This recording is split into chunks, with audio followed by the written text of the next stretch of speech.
Local firefighters returned just a couple of days ago from lending a helping hand on the Chetco Bar Fire. NBC5's Elizabeth Ruiz joins us live in studio with one firefighter's experience, and it's tonight's top story. Elizabeth. Our Captain Ben Kennedy with Fire District 3 says the Chetco Bar Fire is the largest fire he's ever been sent out on.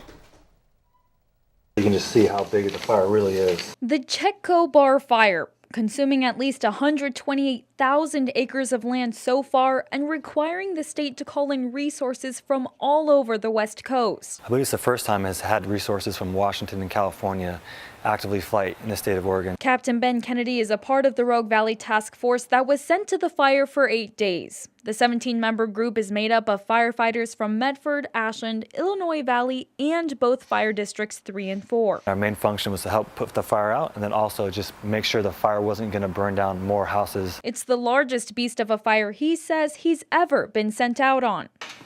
According to Captain Kennedy, his task force was on the front lines of the fire as soon as they arrived, using their wildland engines to knock down the flames. Captain Kennedy says they use smaller engines and hose like these to get into smaller places of the Chetco Bar Fire faster.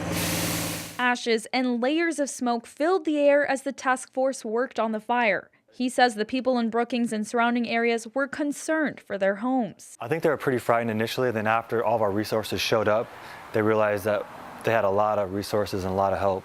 I think they could breathe a little bit easier. And while it may be an emotional experience, he's confident the Rogue Valley Task Force was a big help. Also dealing with the loss of civilians and citizens, and being there for them was a challenge over 8 days. But again, that's our job and we're really good at it, so we met the challenge. With fires burning across the state, he understands the Rogue Valley Task Force could be sent out again. He says if that does happen, they are all ready to go. Live in studio, Elizabeth Ruiz, NBC5 News.